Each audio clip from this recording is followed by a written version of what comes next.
한 주간 가운데 은혜와 사랑이 넘치시길 간절히 소망하고 축복합니다.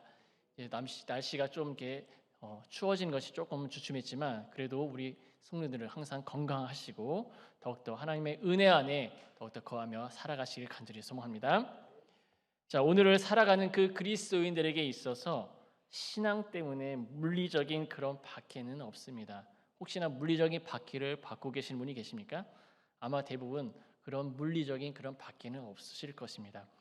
그러나 우리 신앙에 있어서 우리의 믿음을 넘어뜨리려 하는 그런 많은 요소들이 있는데 그 중에 하나가 유혹이다라고 하는 것이죠. 자, 그렇다면 우리가 신앙생활을 함에 있어서 또 신앙생활을 겪으면서 가장 큰 유혹을 받는 것이 무엇이 있겠습니까? 때로는 우리는 이 물질에 대한 그런 유혹도 많이 받고 또한 이 세상의 쾌락 때문에 받는 그런 유혹, 그것이 우리 삶 가운데 대표적인 유혹이다라고 할 수가 있습니다. 자, 이처럼 많은 유혹들이 우리를 넘어뜨리려 하고 있습니다만, 자, 특별히 우리가 겪을 수 있는 가장 달콤한 유혹이 있는데 그것은 타협이다라고 하는 것이죠. 자, 무엇보다도 우리 그리스도인으로서 이 세상을 살아가기에 참 어려운 그런 세상 그런 것들이 요소마다 너무나 많이 있습니다. 자, 특별히 우리는 물질적인 그런 또 궁핍이나 물리적인 그런 고난은 없지만 그러나 이 신앙을 지키기 위한 너무나 힘들고 어려운 그런 고난이 우리에게 있다라고 하는 것이죠. 자, 그것은 무엇이겠습니까? 세상 즐거움입니다. 이 세상의 즐거움이 우리의 이 신앙, 우리의 믿음을 넘어뜨리려 할 때가 너무나 많이 있다는 것이죠. 우리 세상을 한번 돌아보시길 바랍니다. 세상은 어떻습니까?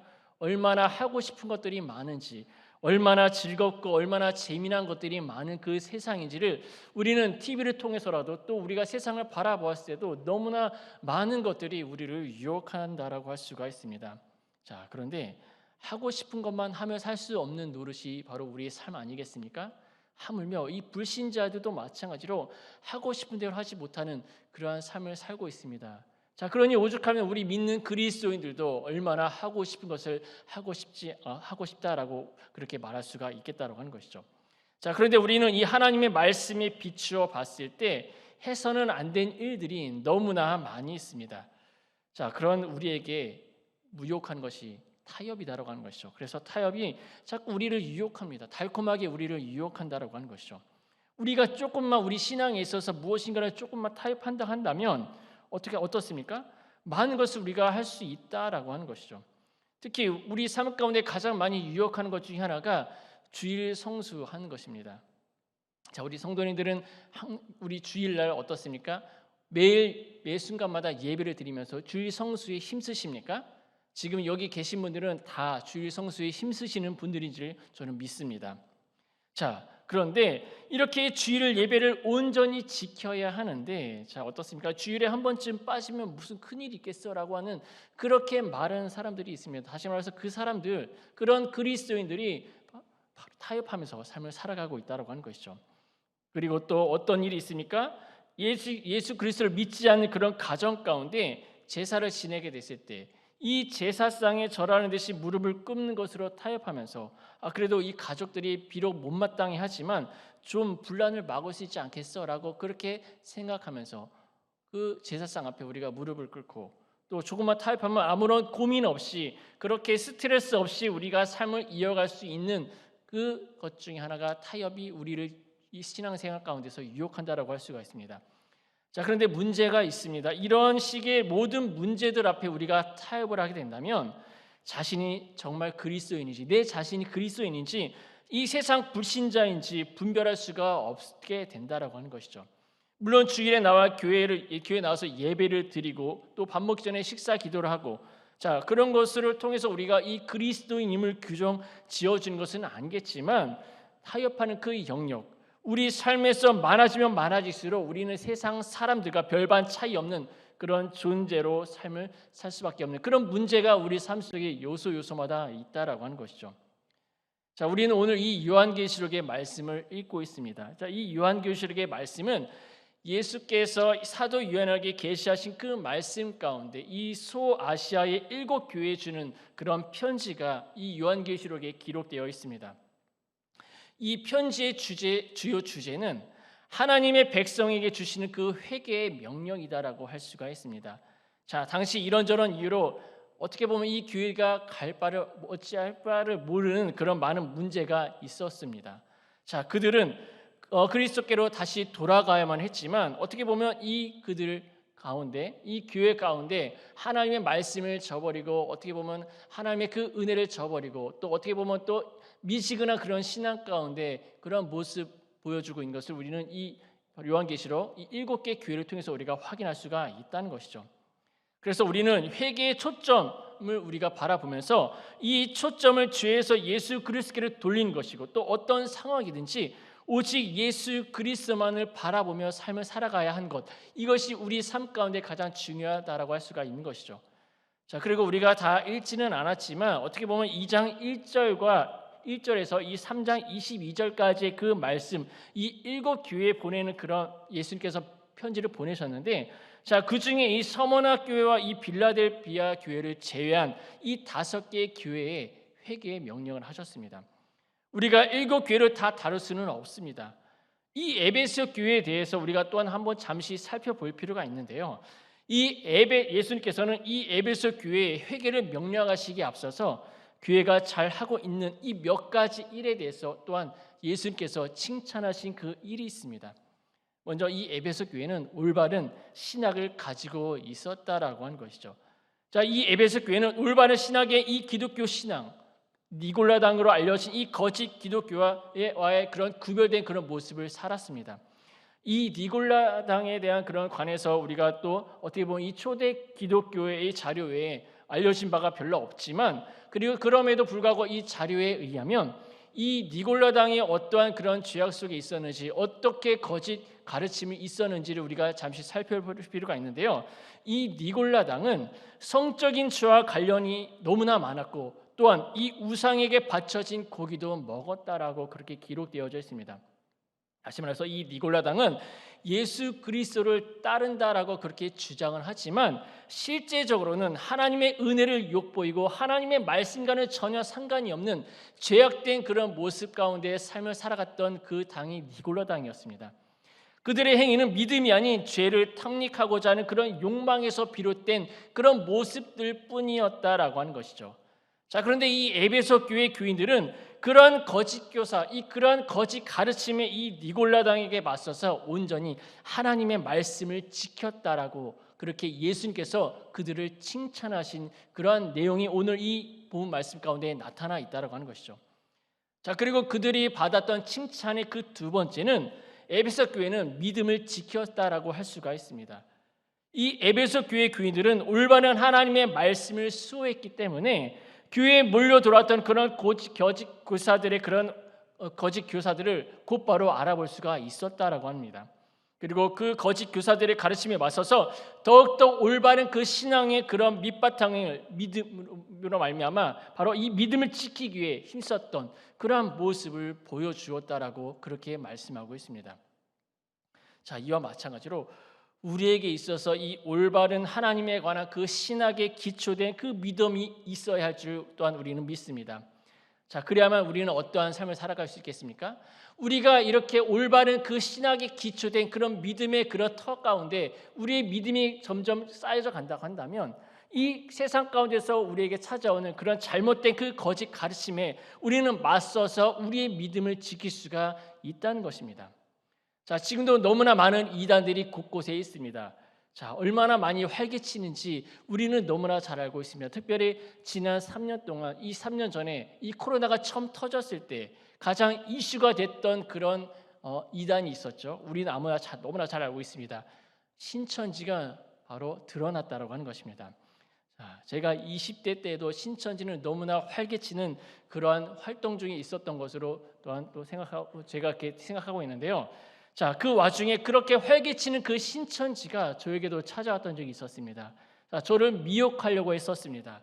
자, 그러나 저는 하나님의 은혜 가운데 그리고 올바른 그런 신학의 밑바탕으로 말미암아 그들의 미혹에 넘어지지 않았던 그런 적이 있었습니다. 자, 그래서 지금 어떻습니까? 제가 여러분 앞에 지금 서서 올바른 하나님의 말씀을 증거할 수 있지 않겠습니까? 제가 만약 그들 가운데서 넘어졌다고 한다면 저는 이 자리에서 여러분들에게 하나님의 말씀, 진정한 그 복음의 말씀을 전하는 것이 아니 어떻게 보면 거짓 가르침을 여러분들에게 전할 수 있었을지 모르는 그런 안타까운 일들이 있었을지도 모르겠습니다. 그러나 저는 하나님의 그 온전한 말씀, 신학을 밑바탕으로 끝까지 믿음을 지켜냈기에 지금 이 자리에서 여러분들에게 하나님의 말씀을 전하고 있는 그런 은혜가 있다라고 하는 것이죠. 자, 이것 또한 얼마나 감사한 일인지 아닌지 모르겠습니다. 자, 그런데 지금 너무나 많은 이 젊은 그리스도인들, 무엇보다도 이 젊은 그리스도인들이 올바른 그 믿음의 신앙을 가져야 합니다. 왜 그렇습니까? 지금 이 많은 이단들이 젊은이들을 많이 유혹하고 있습니다.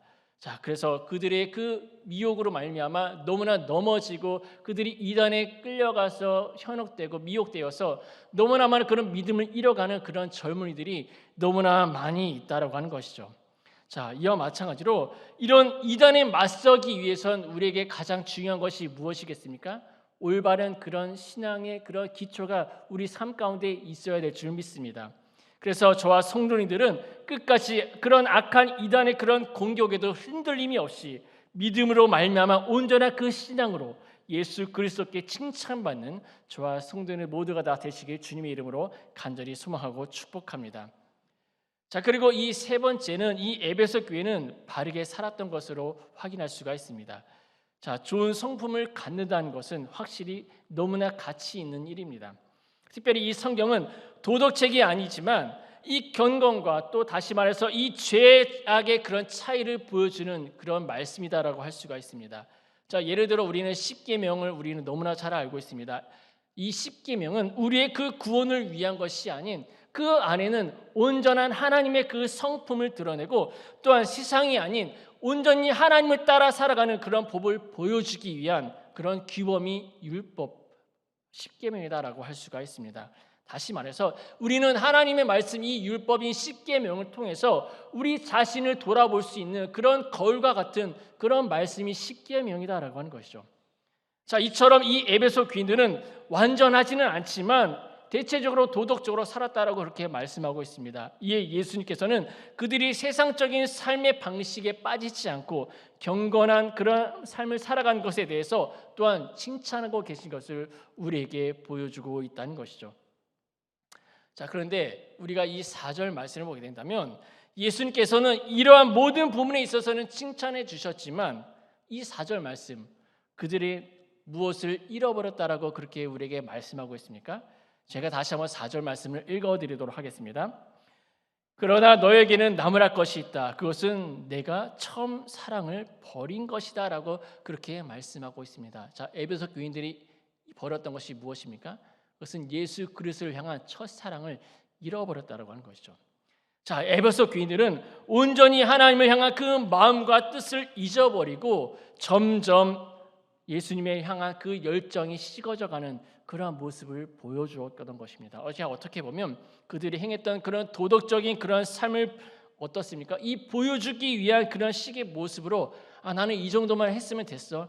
나는 이 정도로 하면 괜찮겠지 하며 어떻게 보면 이 세상과 타협하는 그러한 모습으로 온전한 그런 예배의 삶이 아닌 전혀 어떻게 보면 이 세상 사람들과 똑같은 그러한 모습으로 전혀 다른 이 예배의 삶과는 전혀 다른 그런 세상 사람들과 별반 다르지 않는 그러한 모습을 보여주었기에 예수님께서는 너희들은 나에 대한 그런 사랑을 잃어버렸다라고 그렇게 예수님께서 책망하신 그런 모습을 우리에게 보여주고 있는지 우리는 생각해 봐야 한다고 하는 것이죠.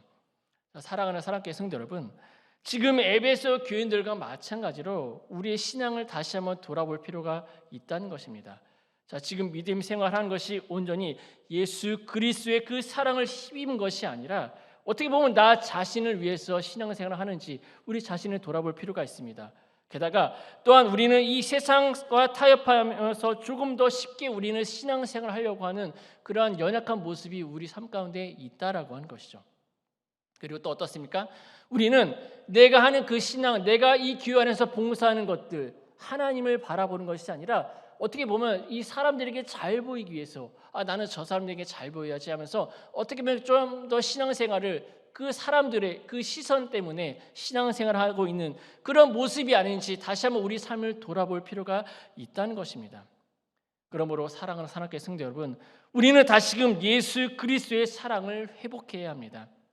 지금까지 내가 살아왔던 그 모든 순간 한번 생각해 보시기 바랍니다. 자, 우리는 이 세상을 살아가는 것 다 누구 때문에 사는 것입니까? 오직 하나님의 은혜 아니겠습니까? 지금까지 누려왔던 모든 것들 다 하나님의 은혜다라고 하는 것이죠.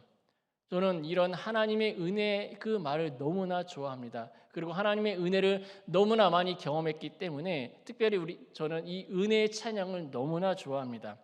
자, 그 이유는 저는 지금 이 자리에 설 수 없는, 이 자리에 설 수 없는, 그 자격 없는 그런 죄인이었다라고 하는 것이죠. 자, 그리고 저는 죄만 짓고 사는 너무나 연약한 존재, 그리고 아무것도 할 수 없는, 아무것도 가진 것이 없는 그런 존재였습니다. 자, 그런데 제가 지금 이 자리에 서서 하나님의 말씀을 증거할 수 있는 것 다 누구 때문이겠습니까? 하나님의 은혜 때문이 아니겠습니까? 저는 하나님의 은혜 가운데 삶을 살아가는 그런 존재가 되었습니다. 창세 전에 하나님께서 저를 선택해 주셨습니다. 힘든 순간마다 예수 그리스도를 향한 그 믿음을 더욱더 부어주시고, 또 어려운 그런 순간순간마다 하나님이 없는 것 같은 그런 고통 속에 있는 것 같은 그런 삶을 살아왔지만, 여전히 뒤를 돌아봤을 때 나와 함께 하시는 그 하나님의 은혜, 지금도 함께 하시고 앞으로도 함께 하실 그 하나님이 계시기 때문에 저는 너무나 힘이 들어도 오직 주님이 나와 함께 하신다는 그런 믿음 때문에 지금 저는 이렇게 삶을 살아가고 있다는 것입니다. 이것이 하나님의 은혜 아니겠습니까?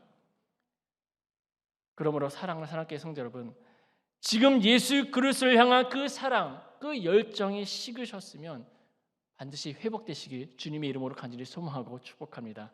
지금까지 나와 함께 하신 하나님, 우리와 함께 하신 그 하나님의 은혜를 더욱더 기억하며 미지근한 그런 신앙의 그런 모습이 아닌 뜨거운 그런 신앙의 모습으로 다시 회복되어서 그 하나님의 은혜를 힘입어서 이 세상을 능히 이겨나갈 수 있는 그런 믿음의 삶을 살아가시길 간절히 소망하고 축복합니다. 자, 그렇다면 우리는 하나님의 그 사랑, 하나님의 그 열정을 회복하기 위해서 우리가 반드시 해야 할 것이 있습니다. 그것은 예수님께로 다시 돌아가야 한다고 하는 것이죠. 자, 무엇보다도 하나님의 사랑, 하나님의 열정을 잃어버렸다는 것 자체, 어떻게 보면 여전히 우리는 연약한 죄인이기 때문에, 죄를 짓기 때문에 우리는 하나님께 나가지 못하는 그런 연약한 존재다라고 하는 것을 다시 한번 우리가 생각해야 합니다. 우리는 죄와 예수님을 동시에 바라볼 수가 없습니다. 예수님은 교회들에게 보내는 그 편지에서 이 점을 분명하게 우리에게 말씀하고 있습니다. 특별히 죄에서 돌이키는 것이 얼마나 중요하긴 하지만 그것만으로는 바로 충분하지 않다는 것이죠. 그것은 오직 예수 그리스도만을 바라보는 것도 우리가 필요하다라고 하는 것입니다. 자, 우리가 7교회에 관해서 다 읽지는 못했지만 예수님께서는 교회들에게 보내는 그 편지마다 하신 말씀이 있습니다. 바로 이긴 자를 언급하셨다라고 하는 것이죠. 자, 특별히 이 사대교회, 우리는 이 사대교회에 대해서 우리는 읽지는 않았지만 사대교회는 그들의 그 잠든 그 신앙을 회개하라는 그런 명을 받았고, 또한 그들이 회개하면 이긴 자가 되어서 종국에는 흰 옷을 입게 된다라는 그런 예수님의 약속이 그들에게 주어졌습니다. 자, 그렇다면 이긴다는 것과 또한 흰 옷을 입는다는 것은 과연 무엇을 뜻하는 것이겠습니까? 먼저 흰 옷은 순결을 의미합니다. 그리고 이긴다는 것은 예수님께서 이미 이기셨다는 그 뜻을 가지고 있는데, 그 내막은 이렇습니다. 성경에서 예수님이 어떤 것을 명하실 때 대개 자신이 이미 행하신 것을 기초로 그렇게 분명하게 말씀하셨습니다. 즉 예수님께서 순종하라 우리에게 그렇게 말씀하지 않으셨습니까? 자, 왜 예수님께서 우리에게 순종하라 그렇게 말씀하셨겠습니까? 먼저 그분이 순종의 모습을 보여주셨기 때문에 우리 또한 예수님이 순종하신 것과 마찬가지로 우리 또한 온전히 하나님의 말씀에 순종해야 한다라고 하는 그런 말씀을 우리에게 해주셨다라고 하는 것이죠. 또 어떻습니까? 다른 사람을 미워하지 말라라고 그렇게 우리에게 분명하게 말씀하셨습니다. 자, 어떻게 보면 예수님께서는 그분의 마음속에 한 점의 그 증오도 없이 온전히 우리를 사랑하셨다라고 하는 것을 우리에게 보여주고 있는 것이죠. 자, 그러므로 예수님께서 교회들에게 이긴 자가 되어야 한다라고 그렇게 명하신 것은 이미 주님께서 이기셨기 때문에 너희들 또한 내가 이긴 것과 마찬가지로 너희도 이 세상을 능히 이길 수 있다라고 하는 것을 그렇게 분명하게 우리에게 말씀하고 있는 것입니다. 그래서 사도 바울은 고린도전서 15장 55절과 57절에 이렇게 말씀합니다. 죽음아 너의 승리가 어디 있느냐? 죽음아 너의 독침이 어디 있느냐? 죽음의 독침은 죄요, 죄의 권세는 율법입니다. 그러나 우리 주 예수 그리스도를 통하여 우리에게 승리를 주시는 하나님께 우리는 감사를 드립니다. 라고 그렇게 고백했습니다. 자, 예수님께서 죄와 죽음을 이기셨으니 그로 말미암아 주님과 연합한 우리 또한 마찬가지로 죄와 그 죽음에 이긴 셈이다라고 그렇게 우리에게 말씀하고 있는 것입니다. 자, 물론 우리는 연약합니다. 이 연약함으로 말미암아 죄가 우리를 괴롭히고 심지어 우리에게 해를 끼칠 수도 있습니다. 그러나 죄는 우리를 절대로 이길 수 없다는 사실을 믿으시기 간절히 소망합니다. 또한 죽음은 우리를 깊은 곳까지 흔들 수는 있지만 우리를 무덤에 가둘 수는 없습니다. 그 이유는 무엇이겠습니까? 예수 그리스도께서 십자가에서 죽음을 당하셨지만 결국 부활하심으로 말미암아 부활의 능력 때문에 주께 속한 그 우리가 다시금 승리할 수 있는 그런 믿음의 삶을 우리가 살아갈 수 있다는, 그런 또한 다시 말해서 우리에게 부활이 보장되었기 때문이다라고 할 수가 있는 것입니다. 자, 이것이 진정 우리가 이 세상을 이길 수 있는 그런 유일한 방법, 오직 예수 그리스도 한 분밖에 없음을 믿으시길 간절히 소망합니다. 그러나 죄는 너무나 강력합니다. 죄는 너무나 강력하여서 우리의 원수이고 매일 소소한 그 전투에서 우리를 이기곤 합니다. 자, 사실 우리는 이길 때보다 질 때가 더 많지 않습니까? 사단이 어떻습니까? 우리가 비록 예배를 드리고 다시금 예수님과 함께하는 그런 삶을 살아가겠다 다짐하지만 이 예배 자리를 나서지만 이 사탄은 우는 사자같이 두루 삼킬 자를 찾아 다닌다라고 그렇게 말씀하고 있습니다. 이처럼 이 사탄이 우리를 넘어뜨리려 계속 혈안되고 있는 그러한 모습으로 우리의 삶 가운데 다가온다라고 하는 것이죠. 자, 그러나 우리는 절대로 그러한 것에 주눅들 필요가 없다는 그 사실 우리는 기억해야 할 것입니다. 그래서 우리가 단 한 가지 기억해야 할 것이 무엇이겠습니까? 그리고 우리는 믿고 순종하며 되는 것이 무엇이겠습니까? 바로 예수 그리스도를 바라보는 그러한 삶을 우리가 살아갈 때 바로 우리에게 승리가 주어진다라는 그 사실을 우리가 믿고 나가시길 간절히 소망하고 축복합니다. 예수 그리스도께서 2000년 전에 이미 이기셨기 때문에 우리도 반드시 이긴다는 그 사실을 우리는 항상 기억하면서 지금도 나와 함께 하시는 예수 그리스도, 우리는 온전히 예수 그리스도를 신뢰하고 믿음으로 나아가고 또한 내가 지금까지 지었던 모든 죄들 다시 한번 회개하면서 온전히 회개로 말미암아 완전하신 그 하나님의 말씀을 붙잡고 다시금 이제 죄에 넘어지지 않겠다라는 그러한 다짐을 통해서 끊임없이 늘 주와 동행하는 그러한 삶 가운데 우리는 승리하게 될 줄 믿습니다.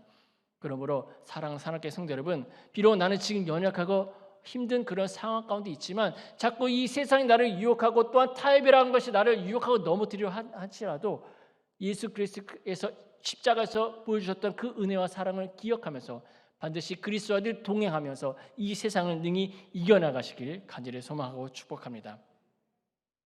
자, 사랑하는 하나님의 성도 여러분, 우리의 예배와 또한 우리의 기도, 이 봉사와 이 사역은 모두 한 가지 미덕이 전제되어 있을 때 비로소 의미를 가지게 됩니다.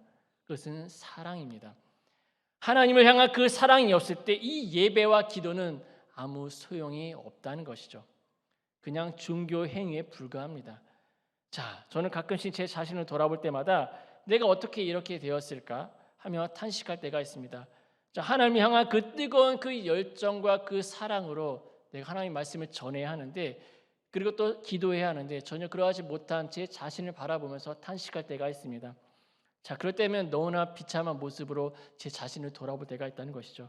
그야말로 아무 의미 없는 이 종교 행위만 하는 어떻게 보면 이교도적인 그런 모습으로 나아갈 때 너무나 많이 있습니다. 또한 지체들을 향한 그 사랑 없을 때 이 봉사와 이 사역 그리고 교제는 아무런 의미가 없습니다. 사랑 없는 봉사, 이것을 우리는 위선이다라고 부를 수밖에 없는 것이죠. 자, 그런데 이 위선적인 행위, 아무런 사랑이 없이 하나님의 일을 한다고 했을 때 하나님께서는 우리를 어떻게 바라보시겠습니까? 하나님은 우리를 너무나 가증히 여기실 것입니다. 자, 사랑하는 하나님의 성도 여러분, 우리는 예수님의 첫사랑과 또한 은혜를 회복하시길 간절히 소망하고 축복합니다. 그 사랑과 그 은혜를 잊은 그 죄에서 돌이켜서 우리는 다시 한번 하나님 앞에 온전한 모습으로 회개하면서 늘 주님과 동행하는 삶을 살아가시길 간절히 소망하고 축복합니다.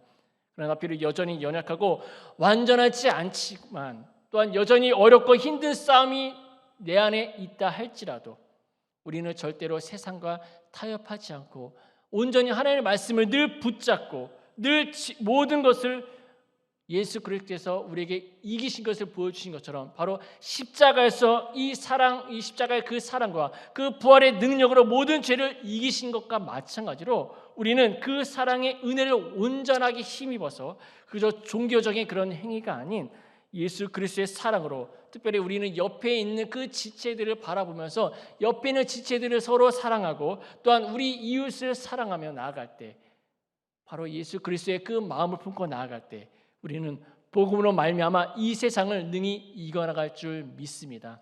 그러한 삶 속에 우리 모든 성도님들이 다 승리하며 나아가시길 간절히 소망하고 축복합니다.